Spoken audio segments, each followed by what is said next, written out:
Halo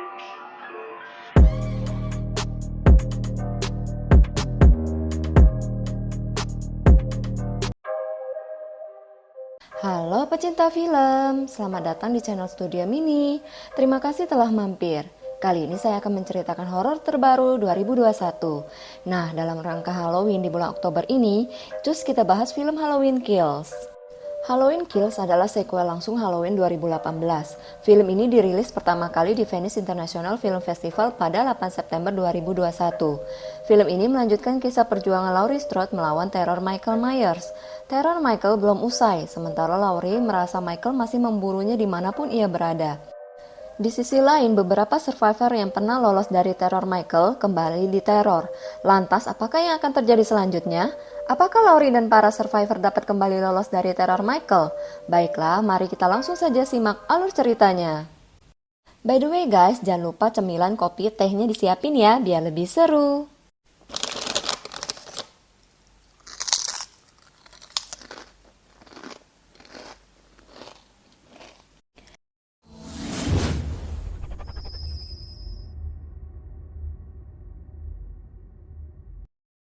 Di awal cerita, terlihat seorang lelaki yang berpakaian perempuan sedang menelpon temannya. Ia bernama Cameron. Di sisi lain, teman yang ia telepon tadi ternyata telah tergantung di pagar besi. Kembali ke Cameron, ia melihat seseorang yang tergeletak tak berdaya yang ternyata merupakan Deputi Frank Hawkins. Ia terlihat sangat mengenaskan sambil berkata, He needs to die. ia memanggil ambulan dan menelpon ayahnya untuk minta dijemput. Adegan pun flashback pada 31 Oktober 1978. Saat itu Deputi Hawkins muda terlihat sedang mengejar seorang pria bertopeng, namun ia kehilangan jejak.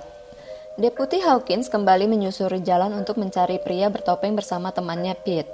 Saat itu Pete berkata, ia mengenal pria bertopeng tersebut. Pria itu bernama Michael. Saat masih berusia 6 tahun, ia telah membunuh kakak perempuannya. Terlihat sekelompok anak-anak sedang membuli seorang anak lelaki yang bernama Lonnie, dan datanglah polisi memperingati mereka untuk segera pulang ke rumah karena telah terjadi pembunuhan 3 remaja oleh pria bertopeng. Sepertinya salah satu korbannya adalah teman Cameron yang tergantung di pagar besi seperti yang terlihat di scene awal. Saat Lonnie berlari menuju rumahnya, ia dihampiri oleh Michael. Untung saja saat itu Deputi Hawkins dan Pete datang menghampirinya. Hawkins dan Pete mendekati rumah tua yang ternyata rumah itu adalah milik keluarga Michael Myers. Di sanalah Michael membunuh kakaknya pada saat Halloween 1963. Mereka pun masuk dan melihat ada seekor anjing yang tergeletak tidak berdaya. Lalu terdengar derapan langkah kaki di lantai atas. Deputi Hawkins dan Pete bergegas menaiki tangga dan mengecek ruangan itu dengan hati-hati. Pete masuk ke sebuah ruangan dan tiba-tiba ia diterjang oleh Michael. Namun kejadian naas pun terjadi. Saat Hawkins ingin menembak Michael, pelurunya meleset dan menewaskan Pete. Hawkins pun mengejar dan terus menembaki Michael. Tapi yang bikin kesel, kenapa tembakannya meleset terus coba? Si Michael dengan santai melenggang menuruni tangga. Aduh. Di sisa akhir hidup Pete, ia berharap Hawkins sudah berhasil menangkap Michael. Tapi ya, itulah. Sepertinya doi kudu belajar nembak lagi ya. Polisi pun berdatangan dan mengepung Michael. Saat itu belum diketahui apa yang terjadi. Adegan pun kembali ke masa kini, yaitu tahun 2018, di mana orang-orang yang berhasil lolos dari teror Michael di tahun 1978 tadi berkumpul kembali di malam Halloween di sebuah kafe. Seorang pria maju ke panggung. Ia adalah Tommy Doyle. Ia menceritakan kejadian 40 tahun yang lalu. Yang intinya, Michael membunuh 3 orang remaja seperti di scene awal tadi, dan hampir saja membunuh Tommy dan saudari perempuannya beserta pengasuhnya saat ia masih kecil. Ia pun memperkenalkan para survivor yang berhasil selamat dari teror tersebut. Yang pertama, Lindsay. Saat ia masih kecil, Michael berhasil membunuh pengasuhnya. Beruntung, ia selamat dari tragedi tersebut. Yang kedua adalah Marion. Saat muda, ia merupakan seorang perawat. Yang ketiga, Lonnie. Ialah yang bertatap muka langsung dengan Myers. Yang keempat adalah Laurie. Terlihat Laurie dalam keadaan mengenaskan. Ia ditemani anaknya yang bernama Karen dan cucunya Ellison. Mereka sedang menuju ke rumah sakit. Dalam perjalanan, mereka bertemu dengan mobil pemadam kebakaran. Laurie menjerit histeris. Ternyata pemadam kebakaran menuju ke sebuah rumah yang sudah dilalap si jago merah yang ternyata Michael telah berada di sana. Ia pun membunuh Mas Damkar yang jatuh ke basement rumah. Dilanjutkan aksi pembantaian sadis ke mas-mas damkar lain di luar rumah.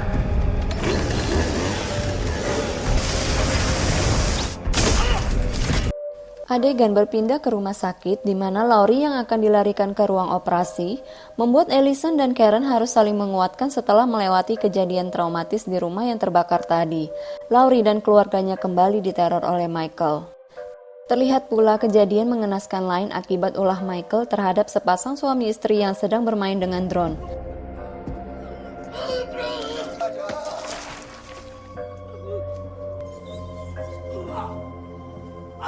Dahlah, di sini lemes banget liatnya, sumpah.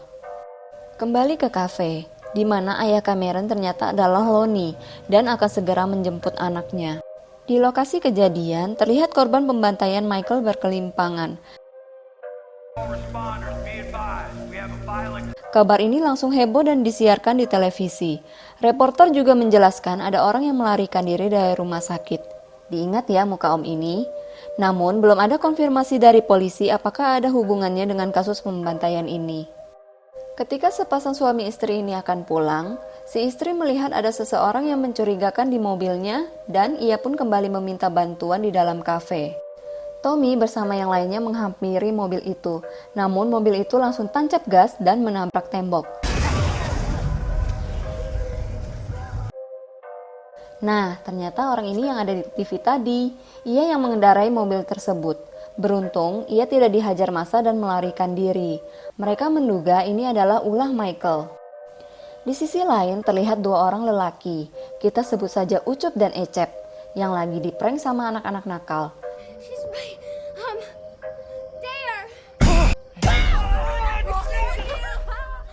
Ternyata mereka tinggal di rumah lama Michael dong. Gak paham kenapa mau tinggal di rumah menyeramkan kayak gini. Deputi Hawkins dilarikan ke ruang operasi dan ditempatkan sekamar dengan Laurie. Saat siuman mereka kembali mengenang kisah cinta segitiga mereka. Di rumah sakit, Ellison dan ibunya diinterogasi oleh polisi mengenai kejadian yang mereka alami. Ya intinya, dokter yang dulu pernah menangani Michael lah yang mempertemukan Laurie dengan Michael. Dan itu merupakan ambisi dari sang dokter, cerita Ellison. Sedangkan Karen berkata bahwa mereka telah membunuh Michael. Namun polisi menyangkal dan mengatakan bahwa Michael masih hidup. What? Cameron datang dan mengajak Ellison untuk memburu Michael. Ibunya tentu saja melarang. Terlihat kilas balik bagaimana Laurie, Ellison, dan Karen berhasil mengurung Michael dan merekalah yang sengaja membakar rumah itu. Tommy dan Lonnie beserta yang lainnya bergabung dan berencana akan mengakhiri teror Michael. Lonnie telah siap dengan senjata bawaannya. Ellison pun akhirnya diam-diam ikut serta. Michael Myers has haunted this town for 40 years. Dimulai dari Tommy yang mengumpulkan lebih banyak massa, sementara Lindsay dan yang lain memperingati orang-orang untuk tidak berada di luar rumah. Sampai akhirnya mereka melihat anak-anak nakal tukang prank tadi di taman dan berusaha memperingati mereka dan membujuk mereka pulang ke rumah masing-masing demi keamanan mereka. Tapi ya gitu, bocah-bocah dibilangin mah ngeyel, malah main dan halo-halo dong sama Michael. Begitu Lindsay bilang dia bisa bunuh orang baru deh ngibrit. Michael menyasar mobil yang di dalamnya ada sepasang suami istri dan Marian. Namun naas, mereka semua dihabisi oleh Michael.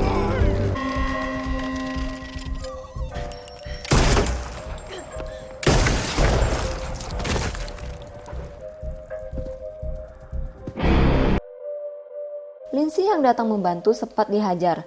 Beruntung ia berhasil selamat kembali.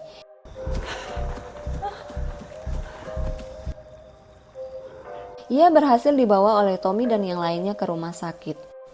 Kembali ke rumah sakit yang sedang keos, korban Michael berkelimpangan. Di saat itu dengan marah dan semangat menggebu-gebu, Tommy mengajak keluarga pasien untuk membalas dendam dan mengajak mereka untuk membunuh Michael. Bahkan sheriff pun tidak bisa menghalangi amarah mereka. Tiba-tiba si om yang masuk TV tadi datang ke rumah sakit. Semua orang mengira ia adalah Michael. Begitu terkena sedikit percikan, amarah para keluarga korban pun meledak dan tanpa babi bu langsung mengejar dan menghakiminya. Saat itu Lori dan Karen yang melihat si Om tahu bahwa ia bukanlah Michael. Lori dan Karen telah memberitahu orang-orang, namun seperti orang yang telah ditutup kuping dan akal sehatnya, mereka tetap mengejar si Om. Si Om yang depresi menghadapi tekanan akhirnya memilih lompat keluar dari jendela disaksikan oleh orang-orang.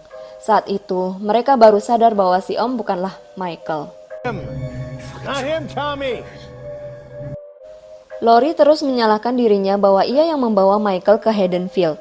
Namun Hawkins menyangkalnya dan berkata ialah yang melakukan kesalahan di masa lampau, di mana ia melarang temannya untuk membunuh Michael dan menghentikan tembakan. Michael bisa selamat ternyata akibat kebodohan Hawkins.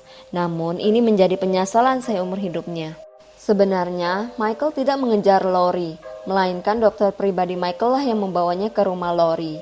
Hawkins bukan ditusuk oleh Michael, melainkan si dokter. Ternyata dia juga seorang psikopat keji. Di sisi lain, Ucup dan Ecep tengah menghadapi teror Michael dan menghabisi mereka berdua. Ya salah satunya karena rumah Ucup dan Ecep adalah rumah Michael di masa lalu. Ya, ia kan mau pulang ke rumahnya. Lonnie, Cameron, dan Ellison berusaha mencari keberadaan Michael. Dan menurut dugaan Lonnie, Michael setiap setelah selesai membunuh korbannya, ia pasti akan pulang ke rumahnya. Maka, Lonnie dan yang lain akan menuju ke sana.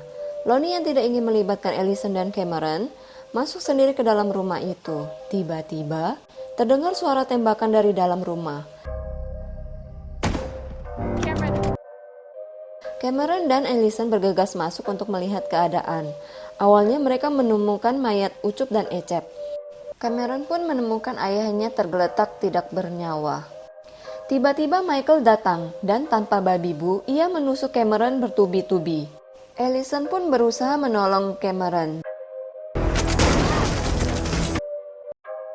dan menusuk Michael bertubi-tubi pula. Namun Michael yang seperti kebal terhadap apapun berhasil menghantam Ellison. Saat Michael akan membunuh Ellison, beruntungnya Karen datang dan langsung menusuknya. Karen pun berhasil membuka topengnya. Dan anehnya lagi, Michael berhasil bangun tanpa rasa sakit. Bahkan dengan santai ia mengejar Karen. Karen menggiringnya ke kelompok Tommy. Tommy dan kelompoknya yang telah bersiap mengeroyok Michael hingga tidak berdaya.